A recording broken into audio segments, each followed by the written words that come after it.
अध्याय 1। मृत्यु की परछाई और एक नई शुरुआत। टोक्यो, एक ऐसा शहर जो कभी नहीं सोता। ऊंची ऊंची इमारतें, चौंधिया देने वाली रोशनी और अनगिनत लोग जो अपनी अपनी मंजिलों की तलाश में दौड़ रहे थे। इसी शहर के भीड़ भरे कोलाहल में एक व्यक्ति था जो हर दिन की तरह आज भी ऑफिस से घर लौटने की तैयारी कर रहा था।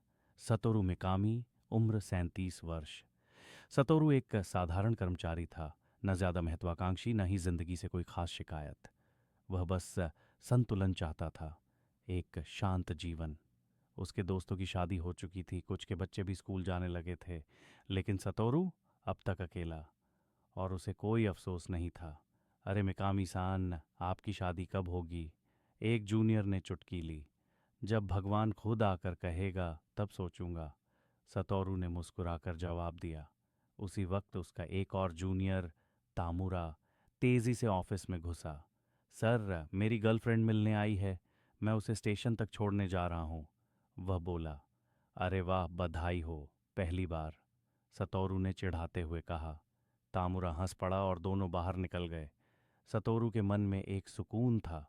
शायद दूसरों को खुश देखकर उसे अच्छा लगता था, लेकिन किसे पता था यही शाम उसकी जिंदगी की आखिरी शाम होगी। जैसे ही वो तीनों सड़क पार कर रहे थे, एक अजनबी चाकूधारी हमलावर उनकी ओर लपका। वह पागलों की तरह चीख रहा था, हटो रास्ते से, मुझे कोई नहीं रोक सकता। तामुरा और उसकी गर्लफ्रेंड डर के मारे पीछे हटे, लेकिन सतोरु, उसने बिना सोचे समझे हमलावर के सामने खुद को ढाल बना लिया। भागो, वह चिल्लाया। एक झटका, गर्म लहू, छाती में गहराई तक ढंसा चाकू। ये इतनी जल्दी? उसका शरीर जमीन पर गिरा।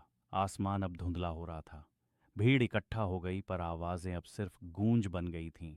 लेकिन अजीब बात यह थी, जैसे जैसे सतोरु का जीवन समाप्त हो रहा था, उसके विचार स्पष्ट होते जा रहे थे। काश मुझे अगली जिंदगी में दर्द न हो। काश मैं किसी ऐसी चीज में जन्म लूं जो सब कुछ सह सके। काश मुझे कोई नुकसान न पहुंचा सके।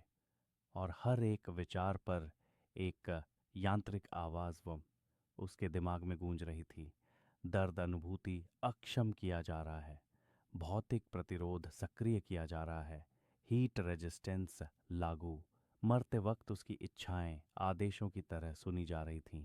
फिर एक लंबा सन्नाटा, अंधकार के बीच पुनर्जन्म। फिर अचानक उसे होश आया। कोई प्रकाश नहीं, ना हाथ, ना पैर, ना दिल की धड़कन, ना श्वास। मैं जिंदा हूं, उसने सोचा, लेकिन आवाज बाहर नहीं आई। फिर उसने महसूस किया, वह अब एक मनुष्य नहीं रहा। उसका शरीर अब कोई ठोस चीज नहीं था, वह तरल था। वह एक स्लाइम बन चुका था। ये मजाक है क्या? मैं स्लाइम बन गया? उसने खुद को हिलाने की कोशिश की और पाया कि वह पानी जैसी एक गेंद की तरह इधर उधर लुढ़क सकता है। कोई मुंह नहीं, ना आंख, लेकिन वो सब महसूस कर सकता था। तभी वही आवाज फिर गूंजी, आपका पुनर्जन्म पूरा हुआ, विशिष्ट स्किल्स सौंपे गए हैं। Great sage, predator, magic sense. Great sage. वह चौंका। तभी उसके दिमाग में एक और आवाज आई, जैसे कोई अत्यंत बुद्धिमान हस्ती उससे सीधा संवाद कर रही हो। हाँ, मैं ग्रेट सेज हूँ, आपके निर्णयों में सहायता हेतु यहाँ उपस्थित हूँ, सतोरु। अब रिमुरु को धीरे धीरे समझ आने लगा कि वह अब एक नए संसार में है, जहाँ जादू, राक्षस, ड्रैगन और रहस्यमयी शक्तियाँ विद्यमान हैं। लेकिन सबसे पहले उसे सीखना होगा कि इस दुनिया में कैसे जिया जाता है। अगले अध्याय में रिमुरु की पहली मुलाकात एक सील किए गए ड्रैगन वेल्डोरा से। कैसे एक अनोखी दोस्ती उसकी किस्मत बदल देगी। अध्याय 2। नाम और नवजीवन। रिमुरु ने वेल्डोरा को अपने भीतर समाहित करने के बाद जैसे ही नई शक्ति का अनुभव किया, उसके भीतर कुछ बदल गया था। अंधेरे की गहराइयों से निकलकर उसने अपने आसपास के वातावरण को महसूस करना शुरू किया। धरती, हवा, ऊर्जा, जीवन। क्या अब मैं बाहर जा सकता हूँ? रिमुरु ने सोचा। वेल्डोरा ने उत्तर दिया, हाँ, मेरी मुहर अब तुम्हारे भीतर सुरक्षित है, तुम अब आजाद हो। एक नीली रोशनी के झोंके के साथ रिमुरु की चेतना एक नई दुनिया में जाग उठी। वह अब जंगली गॉब्लिनों के एक छोटे से गांव जस के निकट था, जहां हरे भरे पेड़ों और झीलों की छाया में भय और भूख का राज था। पहला दर्शन। अरे ये क्या, मैं देख सकता हूँ। रिमुरु को अब सेंसरी परसेप्शन नामक नई क्षमता मिल चुकी थी। उसकी आंखें नहीं थीं, लेकिन वह दृष्टि से भी आगे देख सकता था। जीवन ऊर्जा, ध्वनि कंपन, हवा की चाल, सब कुछ। मैं अब बस एक कीचड़ का गोला नहीं हूँ, उसके भीतर की ग्रेट सेज नाम की आवाज़ ने कहा। आपकी शारीरिक संरचना अब पूर्ण स्लाइम है, लेकिन इसमें अनोखी शक्तियां समाहित हैं। शक्तियां और प्रयोग। रिमुरु ने उत्साह से अपने अंदर की शक्तियों को परखना शुरू किया। प्रेडेटर, किसी भी वस्तु को निगलकर उसकी शक्ति प्राप्त करना। ग्रेट सेज, एक एआई जैसी आत्मा जो उसे गाइड करती है। मैजिक सेंस, बिना आंखों के देखना, समझना और महसूस करना। उसने सामने एक विशालकाय सांप को देखा। बिना डरे उसने उसे निगल लिया। उसके भीतर की ग्रेट सेज ने कहा, विश्लेषण प्रारंभ। नई क्षमता प्राप्त, पॉइजन रेजिस्टेंस। वाह, ये तो गेम जैसा है। रिमुरु चौंक गया। गॉब्लिनों की पुकार कुछ ही दूर। गॉब्लिनों का एक झुंड कांपते हुए खड़ा था। उन्होंने रिमुरु को एक विशाल जादुई उपस्थिति के रूप में महसूस किया। हे महाशक्ति, क्या आप हमारी रक्षा करेंगे? गॉब्लिन प्रमुख ने रेंगते हुए कहा। रिमुरु पहले थोड़ा असहज हुआ, लेकिन फिर उसे याद आया, मैं इस दुनिया में आया हूं कुछ अच्छा करने। शायद यही शुरुआत है। ठीक है, लेकिन मुझे पहले तुम्हारा हाल जानना होगा। गॉब्लिन प्रमुख ने बताया कि डायर वुल्व्स नाम के भयंकर भेड़िए रोज उनके गांव पर हमला कर रहे हैं। उनका कोई नेता नहीं बचा और पूरी जाति विलुप्ति की कगार पर है। ही पहला निर्णय। रिमुरु ने कहा, ठीक है, मैं तुम्हारी मदद करूंगा, लेकिन पहले। उसने देखा कि गॉब्लिन कमजोर, बीमार और असंगठित थे। तुम सबको नाम चाहिए, बिना नाम के तुम में शक्ति नहीं आएगी। ग्रेट सेज ने चेताया, नाम देना आपकी जादुई ऊर्जा को समाप्त करेगा, सावधान रहें। लेकिन रिमुरु ने फिर भी सभी को नाम दिए। प्रमुख का नाम रखा रिगर्ड, एक युवा गॉब्लिन का नाम गुप्ता, और इसी तरह पूरे गांव को एक पहचान मिली। जैसे ही उसने नाम दिए, उसकी ऊर्जा क्षीण होने लगी। उसने थकावट में आंखें मूंद लीं और कुछ घंटों के लिए अचेत हो गया। रूपांतरण का चमत्कार। जब वह जागा तो उसने देखा कि जिन गॉब्लिन्स को उसने नाम दिए थे, वे अब पहले से ऊंचे, मजबूत और विकसित हो चुके थे। उनके पास उचित हाथ पांव, शक्तिशाली रूप और आत्मविश्वास था। ये तो जैसे पोकेमॉन इवॉल्व हो गए। रिमुरु मुस्कुराया। रिगर्ड ने सिर झुकाते हुए कहा, हे रिमुरु सामा, आप हमारे उद्धारक हैं, कृपया हमें मार्गदर्शन दें। खतरा बढ़ता है। तभी हवा में गड़गड़ाहट हुई। डायर वुल्व्स का दल गांव की ओर बढ़ रहा था। उनकी आंखों में क्रूरता और दांतों में खून की प्यास थी। रिमुरु ने आंखें बंद कीं। अब देखता हूं कि मेरी पावर्स कितनी काम की हैं। अगले अध्याय में डायर वुल्व्स के साथ पहली युद्ध। रिमुरु का नेतृत्व। नया गांव बनाने की योजना। अध्याय 3। पहली लड़ाई। भेड़ियों का कोहराम। संध्या के बादल काले पड़ने लगे थे। आसमान में गरज की आवाजें गूंज रही थीं, लेकिन वे बादल नहीं थे। वो थे डायर वुल्व्स, एक खूंखार भेड़ियों का दल, जिनकी आंखों में जंगल का अंधकार और दिलों में एक ही भावना थी, वर्चस्व। गॉब्लिन गांव में हलचल मच गई। वे आ गए हैं, भेड़िए आ गए। गौप्टा चीख पड़ा, लेकिन फिर रुक गया, ये क्योंकि अब वह वो डरपोक गॉब्लिन नहीं था। रिमुरु की रणनीति। रिमुरु एक ऊंचे टीले पर खड़ा था। उसके पीछे पूरे गांव के गॉब्लिन कतारबद्ध थे। नए नाम, नया शरीर, लेकिन अब भी लड़ने की समझ नहीं। हमें डरना नहीं है, रिमुरु ने कहा। ये मेरी लड़ाई नहीं, हमारी पहली परीक्षा है। उसने ग्रेट सेज को आदेश दिया, सामने वाले समूह की संख्या, गति और आक्रमण शैली का अनुमान लगाओ। डायर वुल्व्स संख्या 100 से अधिक, औसत गति 45 किलोमीटर प्रति घंटा। लीडर क्लास वुल्फ का आभा। ठीक है, रिमुरु बुदबुदाया, तो अब असली खेल शुरू होता है। भेड़ियों का हमला। जैसे ही भेड़िए गांव की सीमा तक पहुंचे, उन्होंने उग्र गगनभेदी गर्जना की। उनके नेता फैंग, एक काले रंग का दैत्याकार भेड़िया, सबसे आगे था। हमारा इलाका कोई नहीं छीन सकता। फैंग की गर्जना ने गॉब्लिनों की रीढ़ में सिहरन भर दी। लेकिन तभी रिमुरु सामने आया। अगर बात सिर्फ इलाके की होती तो मैं पीछे हट जाता, लेकिन ये लोग अब मेरे जिम्मे हैं, उसने कहा। तो मैं हार नहीं मान सकता। शक्ति का पहला प्रयोग। फैंग ने रिमुरु पर छलांग लगाई। उसकी रफ्तार बिजली सी थी। लेकिन तभी स्लर्प। रिमुरु ने प्रेडेटर एक्टिवेट किया और पूरी ताकत से उस विशाल भेड़िए को निगल लिया। कुछ क्षण के लिए सन्नाटा छा गया। ग्रेट सेज ने पुष्टि की, विश्लेषणपूर्ण, नई शक्ति प्राप्त, शैडो मूवमेंट, फैंग मैनिपुलेशन। तो अब मैं उसका नेतृत्व खुद कर सकता हूँ, रिमुरु ने मुस्कुराते हुए सोचा। झुकते हुए भेड़िए फैंग के मरते ही पूरे डायर वुल्फ झुंड की भावनाएं बिखर गईं। उनमें से कुछ दहाड़े, कुछ भागे। अध्याय 4। ड्वार्फों का साम्राज्य। पहली यात्रा। गांव की स्थिति अब पहले से बहुत बेहतर थी। गॉबलिन्स मेहनत कर रहे थे, डायर वुल्व्स गश्त लगा रहे थे और हर तरफ जीवन की हलचल थी। लेकिन एक समस्या थी। हमें हथियार, कपड़े और निर्माण सामग्री की ज़रूरत है, रिगर्ड बोला।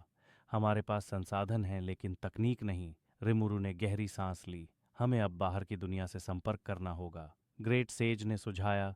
निकटतम सभ्यता, ड्वार्विन किंगडम, ड्वार्गन। स्थान, पश्चिम दिशा। 4 दिन की यात्रा। तो तय रहा, हम चलेंगे ड्वार्गोन। यात्रा की शुरुआत रिमुरु के साथ चलने वाले थे रंगा, अब एक टेम्पेस्ट स्टार वुल्फ, जिसकी पीठ पर बैठकर रिमुरु यात्रा कर सकता था। गुप्ता, जिसे वह अब प्रशिक्षण दे रहा था, और कुछ गॉब्लिन सैनिक जो सुरक्षा के लिए साथ आए। जैसे ही दल ने जंगल पार किया, रिमुरु ने पहली बार इंसानों की झलक देखी। कुछ व्यापारी कारवां, घोड़े और रास्ते के किनारे छोटे गांव। तो ये है वो दुनिया, रिमुरु ने सोचा, जहां से मेरी असली परीक्षा शुरू होगी। द्वारगौन की दीवारें। 4 दिन की यात्रा के बाद रिमुरु और उसका दल द्वारगौन के विशाल पत्थरों से बने द्वारों के सामने खड़ा था।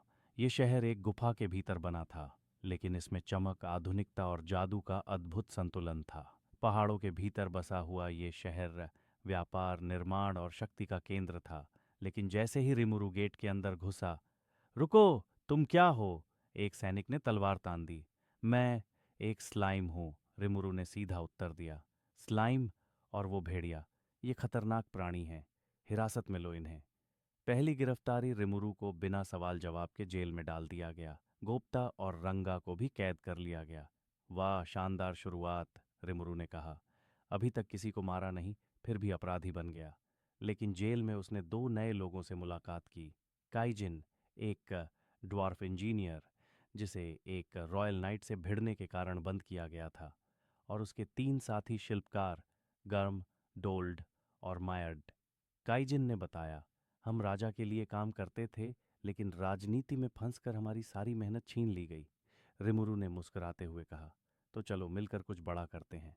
न्याय का दरबार। अगले दिन सभी को राजा गजेल द्वोर्गो के दरबार में लाया गया। राजा ने रिमुरु को देखा और पूछा, तुम एक स्लाइम हो और फिर भी बात कर सकते हो? नाम बताओ। मैं हूँ रिमुरु टेम्पेस्ट। राजा ने उसकी आंखों में देखा और मुस्कुराया। तुम में शक्ति है, लेकिन मैं देखना चाहता हूं कि क्या तुम में न्याय भी है। सुनवाई हुई। कैजीन को हल्की सजा मिली, लेकिन उसे देश से निकाल दिया गया। रिमुरु ने उसे प्रस्ताव दिया, मेरे गांव चलो, हम वहां अपनी खुद की कार्यशाला बनाएंगे। कैजीन ने झुककर सिर झुकाया। मैं आपके साथ चलने को तैयार हूं, रिमुरु सामा। नई शुरुआत, नई ताकत। गांव लौटने पर रिमुरु ने काइजिन और उसके साथियों को निर्माण की जिम्मेदारी दी। अब गोप्ता और अन्य को लड़ाई का प्रशिक्षण मिल रहा था। गार्म कपड़े और कवच बना रहा था, डोल्ड जादुई उपकरण बना रहा था। मायड निर्माण में विशेषज्ञ था, और सबसे बड़ी बात, काइजिन एक जादुई ब्लैकस्मिथ था। हम इस गांव को एक शहर में बदलेंगे, रिमुरु ने कहा। ग्रेट सेज ने उत्तर दिया, एवोल्यूशन अनुमानित, जाति परिवर्तन संभव, village, city, rural status recognized. अध्याय 5। शिजू। आग में ढली एक आत्मा। ड्वार्गोन से लौटे अभी कुछ ही दिन हुए थे कि गांव में कुछ असामान्य हुआ। एक व्यापारिक कारवां गांव के पास आकर रुका, और उसमें थे कुछ मानव, एक जादूगर और एक स्त्री जो मास्क पहने थी। रिमुरु ने उसकी ओर देखा। उसका चेहरा, मास्क, वो इंसान है, लेकिन उसकी आभा कुछ अलग है। मास्कधारी का रहस्य। गांव में उस स्त्री का स्वागत हुआ। वो शांत थी, सौम्य, पर उसकी आंखों में एक गहराई थी जो रिमुरु को विचलित कर गई। मेरा नाम है शिजुए इज़्ज़ावा। मैं एक जापानी थी, तुम्हारी ही तरह। रिमुरु सन्न रह गया। क्या तुम भी जापान से आई हो? शिजू ने मास्क उतारा और नीचे से एक सुंदर पर दुख भरी मुस्कुराहट सामने आई। हाँ, मैं भी मर चुकी हूँ और इस दुनिया में बुला ली गई। आग की आत्मा। इफ्रिट शिजू ने रिमुरु को अपनी कहानी सुनाई।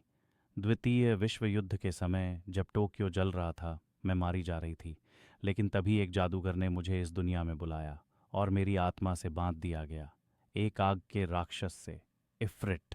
मुझे लड़ाई के लिए बनाया गया था, एक इंसान होकर भी मैं राक्षस बन गई।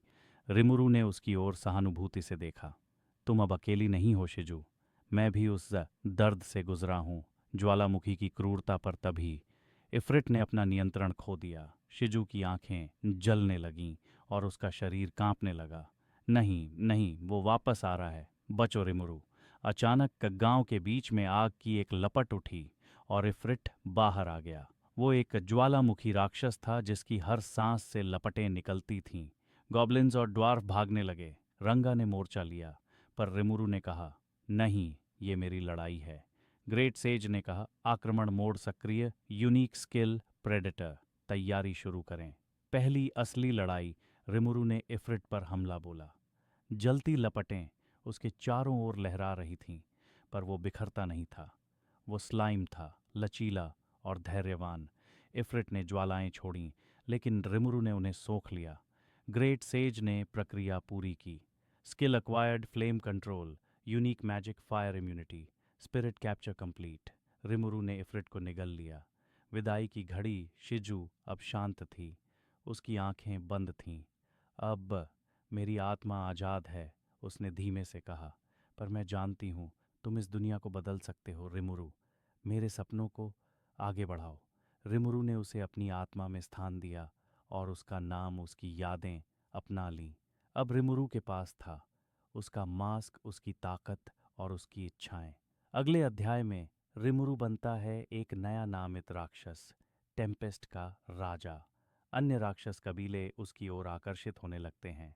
एक नई चुनौती, ऑर्क लॉर्ड का उदय। अध्याय 6, टेम्पेस्ट का राजा। एक युग की शुरुआत। शिजू की आत्मा अब शांत थी, लेकिन उसकी यादें और इच्छाएं रिमुरु के भीतर जीवित थीं। अब उसके पास केवल शक्ति ही नहीं, बल्कि एक उद्देश्य था। गांव, जो कभी गॉब्लिन्स की एक छोटी बस्ती थी, अब आकार ले रहा था। घर, दुकानें, शिल्प कार्यशालाएं और सैनिकों की ट्रेनिंग। लेकिन इसी बीच दूर एक अंधकार उठ रहा था। ऑर्क लॉर्ड का उदय। दक्षिण दिशा से खबर आई, एक विशाल ऑर्क सेना जंगलों को निगल रही है। रिमुरु ने ग्रेट सेज से पूछा, कौन है इसका नेता? संभावित शत्रु ऑर्क लॉर्ड, जाति अनोखा मॉन्स्टर, शक्ति स्तर उच्चतम रैंक, डिसास्टर क्लास। तो ये हमारी अगली परीक्षा है। अन्य कबीले और गठबंधन। एक दिन गांव में 3 मेहमान आए। एक बेनीमारू, एक औगरे योद्धा, लाल आंखों और शक्ति की आग के साथ। 2 शुना, उसकी बहन, एक सुंदर जादूगरनी। तो हकुरो, एक वृद्ध लेकिन घातक तलवार मास्टर। बेनीमारू ने अपनी तलवार उठाई। क्या तुम ऑर्क लॉर्ड के साथी हो? रिमुरु ने मुस्कुराकर कहा, नहीं, लेकिन मैं उसे रोकने की कोशिश कर रहा हूं। बेनीमारू चौंक गया। तुम राक्षस होकर हमें शांति का प्रस्ताव दे रहे हो? हाँ, क्योंकि हम केवल बचना नहीं चाहते, हम जीना चाहते हैं। बेनीमारू ने सिर झुकाया। हमें अपना राजा स्वीकार करो, रिमुरु सामा। नामकरण और शक्ति की वर्षा। रिमुरु ने सभी ओगर्स को नाम दिए। बेनीमारू, शूना, हकुरो, स्वेई, कुरोबे, शियोन। ग्रेट सेज ने चेतावनी दी, नाम देने से ऊर्जा खर्च होती है, अधिक नामों से थकावट संभव। पर रिमुरु ने हंसकर कहा, थक जाऊंगा तो आराम कर लूंगा। और फिर जैसे ही नाम दिए गए, सभी ऑगर्स किजन में बदल गए, इवॉल्व्ड, मैजेस्टिक और रिमुरु के प्रति पूर्णतः वफादार। टेम्पेस्ट की घोषणा। रिमुरु ने एक मंच पर खड़े होकर सबको संबोधित किया। अब से ये सिर्फ गॉब्लिन्स का गांव नहीं, अब ये हर उस राक्षस का घर है जो शांति चाहता है। इस राष्ट्र का नाम होगा टेम्पेस्ट और मैं इसका सेवक और शासक, रिमुरु टेम्पेस्ट। गॉब्लिन्स, ड्वार्फ्स, वुल्व्स और अब किजन्स, सभी ने रिमुरु के नाम पर जय घोष किया। ऑर्क लॉर्ड की धमकी। अंत में एक जासूस गांव लौटा। ऑर्क लॉर्ड की सेना 2 लाख है, वो सब कुछ निगलते हुए आगे बढ़ रही है। बेनीमारू बोला, हमें युद्ध की तैयारी करनी होगी। रिमुरु ने आंखें बंद कीं और एक गहरी सांस ली। यह सिर्फ युद्ध नहीं है, यह तय करेगा कि इस दुनिया में राक्षसों को इंसानों के बराबर सम्मान मिलेगा या नहीं। अगले अध्याय में ओक लॉर्ड से पहली भिड़ंत, श्योन और बेनीमारू की ताकत का प्रदर्शन, राक्षसों का सबसे बड़ा युद्ध शुरू। अध्याय 7, राक्षसों का महासंग्राम। टेम्पेस्ट अब एक राष्ट्र बन चुका था, लेकिन शांत हवा के पीछे छिपा था एक तूफान। ऑक लॉर्ड की सेना, जो अब 2 लाख से अधिक थी, धीरे धीरे पूरे जंगल को निगल रही थी। रिमुरु जानता था अब युद्ध टाला नहीं जा सकता। युद्ध परिषद शायोन ने कहा, हमें अब तुरंत हमला करना होगा, नहीं तो वह जंगल के दूसरे कबीले भी निगल जाएगा। बेनीमारू ने युद्ध योजना तैयार की। सुवेई करेगा गुप्त निगरानी, हकुरो नेतृत्व करेगा तलवारधारी दस्ते का, शूना देखेगी घायलों की सेवा, कुरोबे बनाएगा रक्षा कवच और हथियार। रिमुरु बोला, मैं ऑक लॉर्ड से सीधा सामना करूंगा। युद्ध का बिगुल। ऑर्क सेना अंधाधुंध आगे बढ़ रही थी, हर जगह कीचड़, मांस और डर का साम्राज्य। बेनीमारू ने हमला किया। हेल फ्लेम बर्स्ट, लाल ज्वालाएं आसमान चीरती हुई ऑक्स पर बरसीं। शियोन ने अपनी बड़ी तलवार उठाई। चलो मोटे सुअर, अब देखो असली शक्ति। एक ही झटके में उसने 5 ऑर्क्स को उड़ा दिया। सुवेई ने छाया से वार किए, हकुरो ने तलवार से ऑर्क जनरल्स को हराया। ऑर्क डिजास्टर की सच्चाई। रिमुरु ऑर्क लॉर्ड के सामने पहुंचा। वो विशाल था, उसकी त्वचा गाढ़े भूरे रंग की और आंखें पागलपन से भरी। तुम ऑर्क लॉर्ड नहीं हो, ग्रेट सेज ने कहा। ये है ऑर्क डिजास्टर, गेल्ड, एक इवॉल्व्ड वर्जन। गेल्ड ने गुर्राते हुए कहा, मैं भूख हूं, मैं दुख हूं, मैं वह सब निगलूंगा जिसे तुमने बनाया है। रिमुरु ने कहा, तुम भूख हो और मैं तृप्ति हूं। महायुद्ध। रिमुरु वर्सेस गेल्ड। ऑर्क डिजास्टर ने हमला किया। उसकी कुल्हाड़ी आग की तरह गर्म और वज्र की तरह भारी थी। रिमुरु ने अपनी स्लाइम बॉडी फैलाकर वॉर को सोखा और तुरंत फ्लेम कंट्रोल से जवाबी हमला किया। ब्लैक लाइटनिंग, बिजली की धार गेल्ड पर गिरी, लेकिन वह टिक गया। Predator mode on. रिमुरु ने गेल्ड को जकड़ लिया और धीरे धीरे उसकी आत्मा को खींचने लगा। गेल्ड चिल्लाया, मुझे बस खाना था, हमें बस जीना था। रिमुरु की आंखें नम थीं, पर वह जानता था यदि वह नहीं रोकता तो हजारों निर्दोष मारे जाते। अंत में गेल्ड निगल लिया गया। युद्ध का अंत। ऑर्क सैनिक होश में आए। वे अब सामान्य ऑर्क्स बन चुके थे, बिना किसी पाप के, जैसे किसी भूत ने उनका नियंत्रण छोड़ा हो। रिमुरु ने घोषणा की, अब से तुम सब टेम्पेस्ट के नागरिक हो। भूल जाओ पुराना अतीत और बनाओ एक नया भविष्य। बेनीमारू और अन्य किजिन्स ने सर झुकाया। रिमुरु सामा, आप केवल राजा नहीं, आप इस युग की आशा हैं। अगले अध्याय में डेमन लॉर्ड्स की नजरें रिमुरु पर। नई सभ्यता की नींव। एक रहस्यमयी लड़की जो अंधेरे से आती है। अध्याय 8, अंधेरे की नजर। डेमन लॉर्ड्स का संदेश। ऑक डिजास्टर के पतन के बाद टेम्पेस्ट राष्ट्र में खुशी और शांति का माहौल था। गांव अब शहर बन चुका था, साफ सड़कें, पत्थर के मकान और लोगों में उम्मीद। लेकिन दूर एक रहस्यमयी महल में बैठे थे डेमन लॉर्ड्स। एक सभा, शैडोज ऑफ पावर। 10,000 मील दूर एक अंधेरे महल में 13 डेमन लॉर्ड्स एक गोल मेज पर बैठे थे। उनमें सबसे आगे बैठी थी एक रहस्यमयी महिला, मिलिम नवा, जो दिखने में एक बच्ची जैसी थी, पर शक्ति में एक तूफान। एक स्लाइम ऑक डिजास्टर को निगल गया। एक लंबा सफेद बालों वाला डेमन लॉर्ड बोला, उसका नाम है रिमुरु टेम्पेस्ट। एक खतरा या शायद एक संभावना। मिलिम की आंखों में चमक थी। दिलचस्प, मैं उससे मिलने जाऊंगी। रिमुरु को निमंत्रण सॉय जंगल में एक पत्र लेकर लौटा। वो जादुई मोहरों से बंद था। ग्रेट सेज ने चेतावनी दी, सावधान रहिए, यह उच्च स्तर के जादू से बंधा है। पत्र खोला गया। डेमन लॉर्ड क्लेमेंटाइन की ओर से एक निमंत्रण, हमारे महल में आए और अपनी स्थिति स्पष्ट करें। बेनीमारू ने दांत भींचे, ये तो धमकी है, निमंत्रण नहीं। रिमुरु ने मुस्कुराकर कहा, लेकिन हम छिपकर नहीं चलेंगे। हम अब एक राष्ट्र हैं। नई मेहमान, एल्फ राजदूत। इसी दौरान टेम्पेस्ट में पहुंची एक नई मेहमान, एल्फों की राजकुमारी एलिनोर। हमने देखा तुमने ऑक लॉर्ड को हराया, अब हम चाहते हैं व्यापार और मित्रता। रिमुरु ने हाथ मिलाया, हमारा राष्ट्र खुले दिल से सबका स्वागत करता है।